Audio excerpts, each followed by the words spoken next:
so real. Greetings. We are the magician morticians, the artistes of the afterlife. So, as your masters, we order you to turn around and, hello, everyone. First of all, thank you for bringing me back to my terrified child watching like Secret of the Nim and like all of those. Secret of the Nim. I love that my generation terrified children, Henry, Jordan, Key, Lyric. I love that y'all are bringing that back. But Henry, I have to talk to you starting this because I really do love that shortly after these gentlemen ruined my name, Jacqueline. I apologize. We brought you here. This is a whole elaborate ruse to bring you here for an apology. Thank you. But shortly after you watching them do that, you also like got the inspiration for this incredible tale that became Wendell Wild. So I really want to go back to you watching, first of all, just you watching Key and Peele episodes. Like, I just want to be there. So can you bring us back there? It's just, you know, you're looking, you hear things and you look at them and, you know, they can't stay this good. I can't wait for them to fail. And they never did. They always entertained and enlightened, and just their range is phenomenal. And you know, my one of the producers, Alan Goldsmith Vane, who was also my manager, she kept pushing me, you know, that old story that Wendell Wild, just at a certain point, it may have been finally the Terry's episode. I'm just going, you know, Keegan-Michael, Wendell Wild, Keegan-Michael, Wendell Wild. And it just sort of like, wow, that'd be amazing if I could get them. But I mean, I think one of the most, they were so surprising. They could play anybody, you know, any ethnicity, any social class, any gender. And they were so good at like pulling the feint.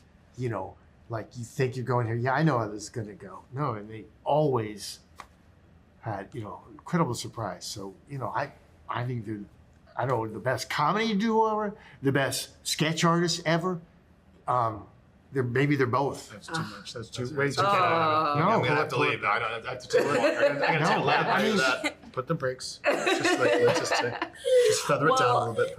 What's so interesting is I do love this because I'm not saying that every single such sketch comedy duo that got an email from Henry or any of his people would have not been delighted by that. But I really do feel with this duo in particular and y'all's love for animation, and I know yours particular love for stop motion animation, this was literally probably like, I don't know, like getting like a comedy great coming in your DMs. Like this was like, so what was that moment like for both of you? Because again, I know the Monkeypaw logo. Yeah. Yeah, it's right. You know, this is my bread and butter. So that didn't exist back when he reached out. So it was kind of like me, you know, I went and met him first. We went to some hotel, restaurant. Little boutique hotel in Burbank. And it was basically my secret that I was like a huge fan. And I didn't know, I thought, my presumption, by the way, was that, you know, what happens would be sort of asked to be a sort of comic relief sort of side character to an animated thing. So anyway, I was already going to say yes. And I was, first of all, when he told me, you know, this was something he wanted for us. Like this was something he had us in mind for as essentially the leads. And he told us the story, and he told us a bit about Kat and Helly as well. And I just, you know, I fell in love with it. I fell in love with the fact that, just like you said, we were at this place in both of our careers before Get Out happened, before Keegan went off and made all his films and stuff. Schmigadoon, you know, Jingle Jangle, all the things. So it really was at a point where it was like we're in awe of this person who, at the very least, felt like he needed us at the time, and that was just.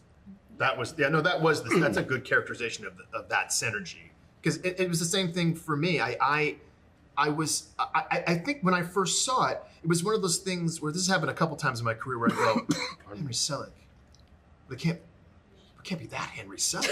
Right?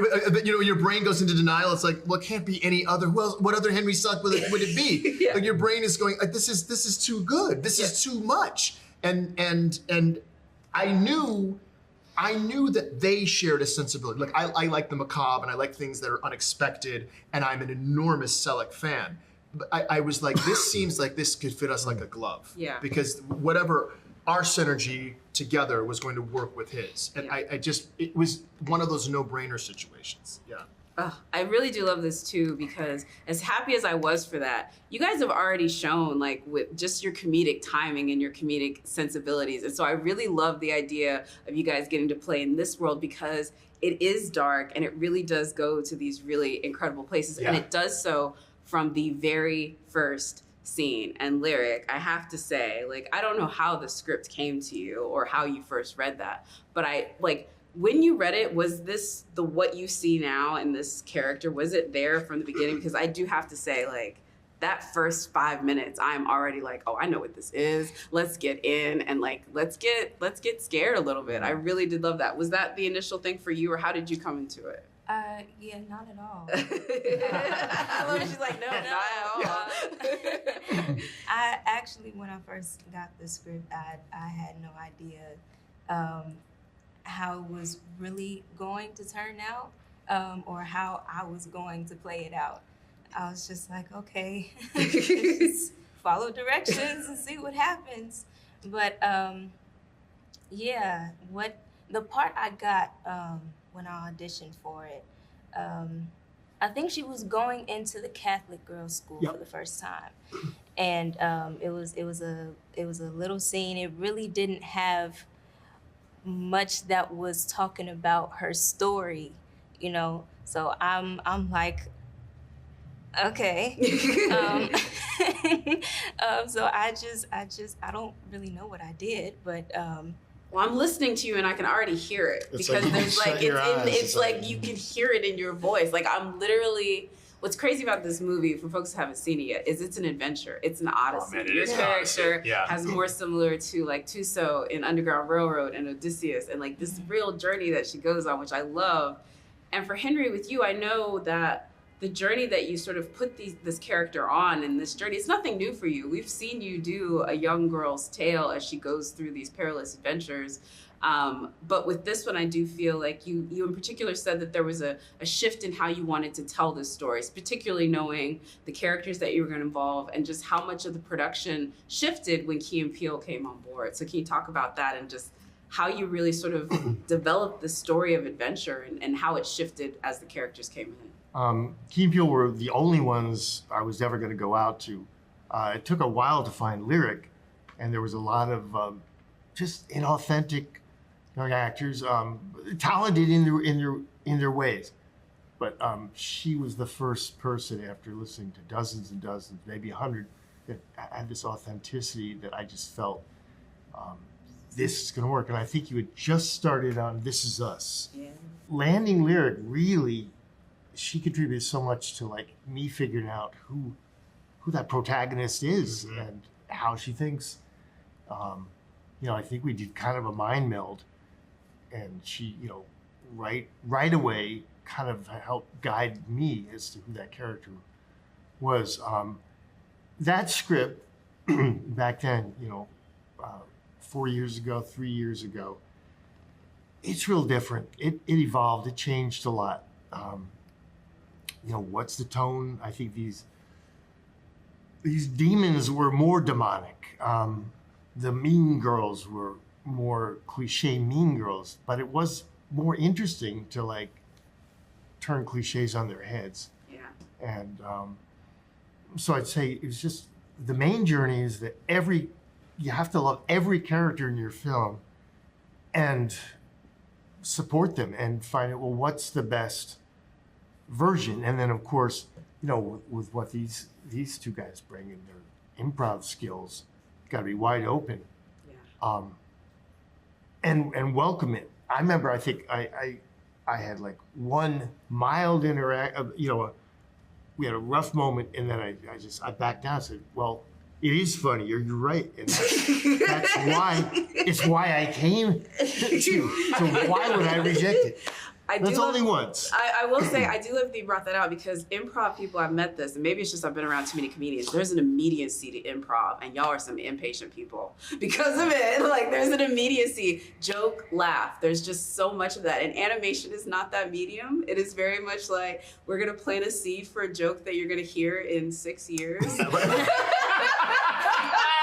And I'm not gonna lie to you, I wrote about Wendell Wild on one of my very first pieces for Rotten Tomatoes back in March of 2019. You can look up that byline. So I'm very happy that you guys get to talk about it now. But for you, like, what is that like? Because you've done a ton of animation work at this point, but I do think that that's gotta be a hard thing, like in general, for anybody that does improv. Yeah, it is. It isn't. I mean, as an improv, that immediacy you're saying is part of it. It's almost in the DNA of improvisation. Is that it's almost that it attracts. It can attract impatient people to it. Or, but I think part of it is I still cannot understand the alchemy that allows him for him to simultaneously be able to say, I know I have to animate it painstakingly this way, and yet I'm still going to open this up to see what avenue they're going to go down, and if indeed it is better or enhances the story. It wasn't, for me, for having produced other things, I try to at some place in my brain keep an eye on the full story. So there's sometimes, but then to no avail. There's still times when we're in the booth and we just start grooving, and then there might be a little voice that goes, "You're never going to use any of this," and there's another little voice that goes, "But we're having such a great time." Hey, we like those DVDs though. Those DVD of Netflix. Listen to me, sorry. Special features. Yes. I'm with you on this one. I'm with you on this one. Netflix guys, like, y'all come with me. Jordan, I want to bring it back to you too, because I do love that Henry, I did a chat with him for the trailer release of this one, and he talked about when you guys first started talking, again, this was before Get Out. This is before any of that. I remember him he said that you told your story about, I'm going to go shoot this little horror movie of mine. And you said it like very humbly. And then it was, Henry said, after that, the movie got a better chance to be made, but it also meant that Jordan was busy for like ever. So it took a long time to sort of like put the wheels in motion. But talk about you when you did put the wheels in motion. It was under the Monkeypaw banner. This was a huge part of what you set forth, not just with you as an artist, but as a producer and a production company. It's kind of in the DNA before even Get Out in a lot of ways. That's right. I mean, the plan for Monkeypaw and this sort of genre or subgenre of film that we're kind of privileged to be a part of. The plan for that was set, before Get Out even came out. And so this was a project that, I think I had the dream that it could happen, but it's true that, sometimes it takes time and a certain amount of things to come together, and the timing worked. And then that's when you just take advantage of that timing. And so, it's just one of the wonderful things, having to leave and go make my films.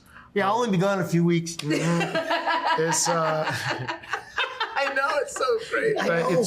It's a wonderful thing, but I have to say, just this thing that we're talking about, the combination between meticulousness, planning, and the openness. It's something in each one of my films. I'm continuously evolving and inspired by Henry, through his process. It's so funny because it is a project. I know it's that's well said, Jacqueline, because it's pre-Get Out, but it's completely on brand. Yeah. It shows that there is a healthy myopicness about what